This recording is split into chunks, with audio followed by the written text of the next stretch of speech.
Gold, trusted gold buyers. మీరు తాకట్టు పెట్టిన బంగారాన్ని విడిపించి ఈ రోజు ఉన్న మార్కెట్ ధరకు కొనబడను.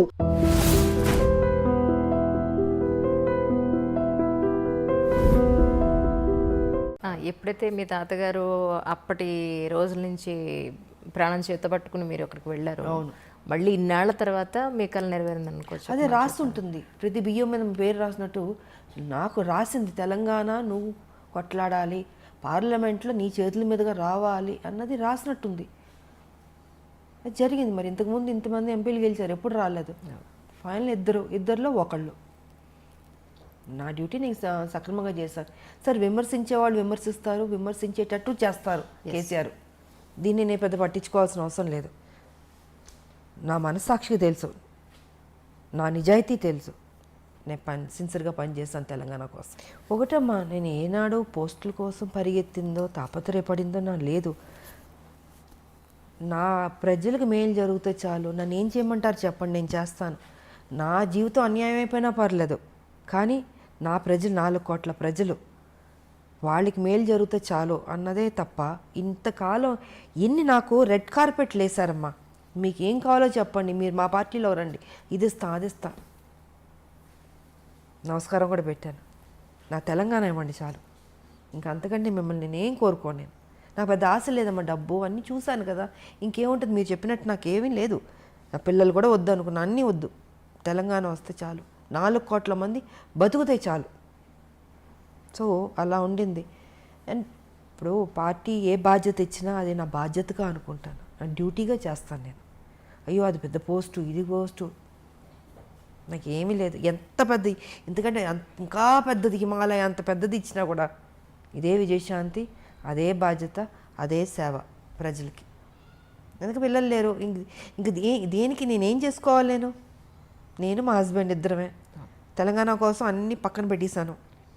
సో ప్రజలకు బాగా జరిగింది అనుకో. నా బాధ ఇవాళ ఏంటంటే, ఇంత కష్టపడి తెలంగాణ సాధించాం, 1200 మంది చనిపోయారు, వాళ్ళ ఆత్మ శాంతించాలంటే అసలు సిసలైన తెలంగాణ రావాలి అనుకుంటే ఆ తెలంగాణ రాలే. దోపిడీ తెలంగాణ జరుగుతుంది. ఇది నాకు బాధగా ఉంది. దీని మీద నేను ఫైట్ చేస్తున్నాను. నేను కేసీఆర్ గారు కూడా ఒక్కసారి మేము గుండె మీద చేపెట్టుకుని ఆలోచించండి, మీరు చేస్తుంది రైటా రాంగా అని. మీకు వయసు అయిపోయింది, ఇంకెంతకాలం బతుకుంటారు? కనీసం మీరు వెళ్ళే లోపల మంచి చేసి వెళ్ళాలన్న ఆలోచన మీకు తట్టట్లేదు కేసీఆర్ గారు. మనం ఎన్ని మాటలు మాట్లాడుకున్నాం తెలంగాణ, ఎన్ని విషయాలు మనం డిస్కస్ చేస్తాం తెలంగాణ. ఇవాళ ఏమైపోయింది? మీకు ఎలా మనసు వస్తుంది ఆ అమాయక ప్రజలను మోసం చేయాలని? మీకు దేవుడి భక్తి ఉంటుంది. ఒకసారి ఆలోచించండి. ఇంత అబద్ధం, ఇంత మోసం అండి. ఇంత డబ్బు తిన్నారు కదా, ఏం చేసుకుంటాడు ఆయన చెప్పండి? 1,00,000 కోట్ల పైన మీరు తీసుకున్నారు, తెలుసు అందరికీ. ఏం చేసుకుంటారు? ఆల్మోస్ట్ మీరు 70కి వెళ్ళబోతున్నట్టున్నారు. ఏం తినడానికి ఉండదమ్మా, తినేది ఎంతో తింటాం. కానీ మీరు కొంచెం మారండి. నేను అదే అంటున్నా, కేసీఆర్ గారు మీరు ఇప్పుడైనా మారండి. 2 సార్లు మీకు ప్రజలు అవకాశం ఇచ్చారు. ఆ ప్రజలు వాళ్ళ మొహాలు చూడండి, వాళ్ళని చూస్తే మీకు మోసం చేయబుద్ధి అవుతుందా? మీకు తప్పనిపించట్లేదు మీకు నిజంగా? కనీసం ఎప్పుడైనా మారి మంచి చేసన్నా ఈ భూమిని విడిచేది వెళ్ళండి. మీకు వెళ్ళాల్సిన టైంలో మీరు ఉండండి, 100 ఏళ్ళు బతకండి కాదట్లే, కానీ తప్పు చేసి వెళ్ళొద్దు, మంచి చేసి వెళ్ళండి. ఉద్యమంతో చేసాం మనం, ఆ చిన్న తప్పు కూడా వద్దు, ఆ రిమార్క్ కూడా వద్దు అన్నది నేను ఆయనకి చెప్తున్నా. నేను ఆయన తీసుకుంటాడని నేను అనుకోవట్లేదు, బట్ నా డ్యూటీ నేను చెప్తున్నాను. ఇప్పుడు తెలంగాణ గవర్నమెంట్కి మీరు ఎన్ని మార్కులు ఇస్తారు? నేను ఇవ్వను. అదే చెప్తున్నాను. ఇప్పుడు ఇంతసేపు చెప్పింది ఆయన మంచి చేస్తుంటే మీరు మంచి చేశారు, నేను మెచ్చుకుంటాను. ఇప్పుడు మిగతా నేను బీజేపీలో ఉన్నాను అని కాదమ్మా. ఆయన కేసీఆర్, నేను విజయశాంతి, మనం పని చేసాం, ఉద్యమంలో కొట్లాడాం. కానీ ఇవాళ మీరు ఒక ముఖ్యమంత్రి అయ్యారు. ముఖ్యమంత్రి అయిన వెంటనే నేను ఒక్కరోజు కూడా మిమ్మల్ని నేను విమర్శించలే, తిట్టలే. 3 ఏళ్ళు మీకు టైం ఇచ్చాను నేను. సరే, కొత్త పార్టీ, కొత్తగా వచ్చారు, బాగా చేస్తారు, ఒక నమ్మకం. ఉద్యమాన్ని నుంచి వచ్చిన మనిషి కాబట్టి ఆయనకు ఆ బాధ్యత తెలుసు. ఎక్కడ ఏ ప్రాబ్లం ఉంది, ప్రజలకు ఏ కష్టాలు ఉన్నాయి, ఎక్కడ ఏ ప్రాబ్లం తీర్చాలని తెలుసు కాబట్టి చేస్తాడు అనుకున్నా. కానీ చేయలే. ముఖ్యమంత్రి కుర్చీలో కూర్చోగానే ఆయన ఆలోచనలు మారిపోయినాయి, మనిషి మారిపోయాడు. ఉద్యమం ఉన్న కేసీఆర్ గారు వేరు, ఇప్పుడున్న కేసీఆర్ వేరు. అహం పెరిగిపోయింది. ఎవరిని ఒకళ్ళు విమర్శిస్తే దాన్ని అంటే అది మనసుకు తీసుకుంటున్నాడు ఆయన. అంటే ఒక వెంజన్స్ లాగా వాళ్ళ మీద కేసులు పెట్టడం, సంబంధం లేని కేసులు, పాపం ఎంతోమందిని వేధించడం. అది చిన్నవాళ్ళ పెద్దవాళ్ళు ఎవరైనా సరే ఏ రకంగా వెళ్ళిపోతున్నాడు అంటే ఏజ్ అయ్యే కొద్దీ మనం గతంలో చేసిన తప్పుల్ని మన తప్పుని దిద్దుకుని మనం మారడానికి ట్రై చేస్తాం. కానీ ఈయన మారతలే. ఏజ్ అయ్యే కొద్దీ ఇంకా అగ్రెసివ్గా, నెగిటివ్గా, హార్ష్గా, క్రిమినల్గా ఈ రకంగా తయారవుతుంటే మరి నాకు ఈయనకి ఎక్కడి నుంచి వస్తుంది ఈ ఆలోచన నాకు అర్థం కావట్లే. ఫామ్ హౌస్లో కూర్చున్నది ఏ రకంగా మనం మోసం చేస్తూ వెళ్దాం అన్నది ఆలోచిస్తున్నాడు తప్ప ఇది మంచి చేద్దాం అన్నది లేదు. ఒక ముఖ్యమంత్రి అంటే పబ్లిక్లో ఉండాలి, ప్రజల్లో తిరగాలి. సో ఈయనైతే ప్రజల్లో తిరగట్లేదు. ఎంతసేపు ఫామ్ హౌస్లో కూర్చుని ఆలోచిస్తూ ఉన్నాడు. ఏ ఆలోచన అంటే మంచి ఆలోచన కాదు, చెడ్డ ఆలోచనలు. ఈ ఎన్నికలకి ఇలా మోసం చేద్దాం, ఆ ఎన్నికలకి ఇలా మోసం చేద్దాం ప్రజల్ని. నువ్వు ఎవరిని మోసం చేస్తున్నావు? ప్రజలు. ఆ ప్రజల్ని నువ్వు 2 సార్లు గెలిపించారు. అది తప్పనిపించట్లేదా అంటాను నేను. సో నేనైతే మార్కులు ఇవ్వను ఆయనకి. ఆయన డెఫినెట్గా మంచి చేస్తుంటే ఇచ్చుండేదాన్ని. మా పార్టీ ఏమనుకున్నా అనుకొని నేను ఆటోతో వెళ్ళి నేను పొగిడేదాన్ని. బట్ వచ్చే ఎలక్షన్స్కైనా హైదరాబాద్లో లేదా తెలంగాణ జిల్లాల్లో లేదా మన తెలుగు రాష్ట్రాల్లో బీజేపీ వచ్చే అవకాశం ఉందంటారా మీ ఉద్దేశ ప్రకారం? We are trying all best. నేను ఒకటే చెప్తున్నాను పబ్లిక్ కూడా, ఇంకా మీరు కన్ఫ్యూజ్ కాకండి.